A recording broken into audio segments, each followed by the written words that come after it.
Rabbi say, how many times in life do we start focusing on chinuch and start davening for shidduchim for our children and start, fighting about the technology, if we should buy her the iPad or not at age 8?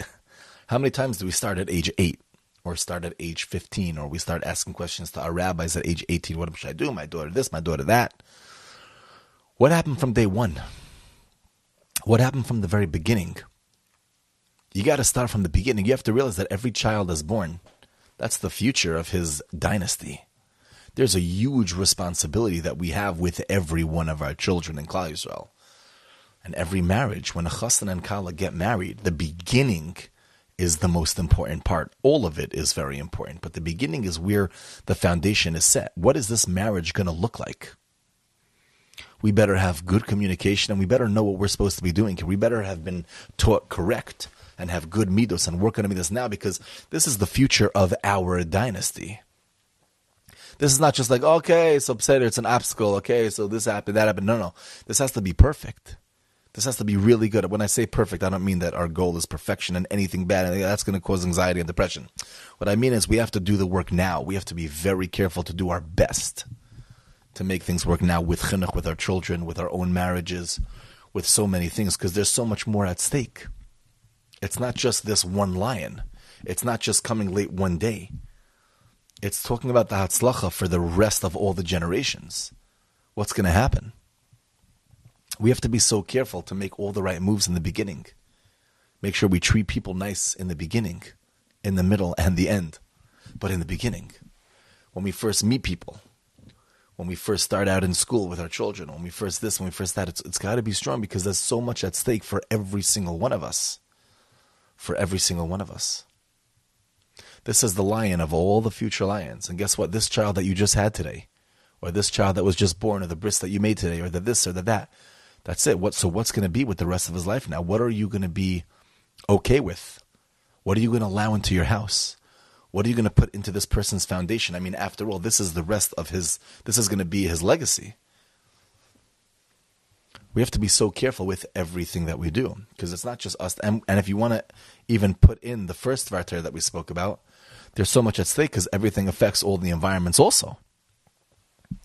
So we have to make sure we're very, very careful with something so precious. Our eyes, Shmir Seinayim, our eyes are very, very precious. They're very expensive. They're pearls. How much would you pay for an eye? So you got to make sure that you are looking at the right things. This is going to be the eye that's going to be learning all the Torah that you see. The mouth. Are you saying Lashon Hara? Is it so easy to make fun of somebody, to smash somebody to pieces, to put somebody down? 1 second. This is the mouth that's going to be talking to HaKadosh Baruch Hu. Moshe Rabbeinu wasn't allowed to nurse from an Egyptian woman. Why? Because in the years later, he's going to end up speaking to HaKadosh Baruch Hu. He was 80 years when he started. 80 years old when he started his job, Moshe Rabbeinu. But the mouth in the very, very beginning could not nurse from a Goyish woman. Because look at the future, and every single one of us have the potential to be somebody so big. If I would tell you your child has the potential to be the Gadol Hadar, what would you allow him to see? What would you allow him to listen to? What would you bring into your house? What would you say in front of him? What would you do in front of him? It's not just about what we speak about, it's just what we do. They watch our every move. We have to be excellent role models, sometimes even more than what we speak about, because it's very easy to speak. Very easy to speak. Yeah, we have to do the right thing, Rabbi, say, okay? And then you go do the wrong thing right in front of them. What? We got to be very careful. But this is a very important lesson. We have to remember that there's so much more. Everything that goes into us, we remember. It goes into our psyche. It builds neuron pathways.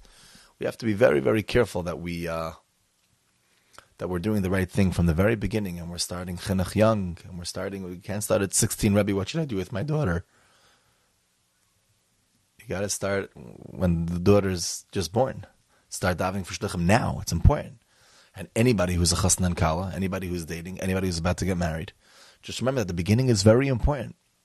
So make sure you're extra careful with everything you do in the most positive way.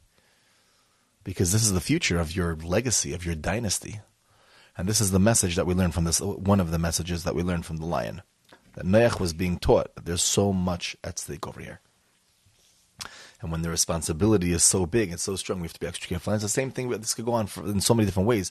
Same with the Torah, when we learn Torah. Torah, you know what the Torah is? You know what it means to be a Jew, the responsibility that we have. We're an amazing nation. But that comes with a lot of responsibility. And we got to make sure that we're doing that. Okay.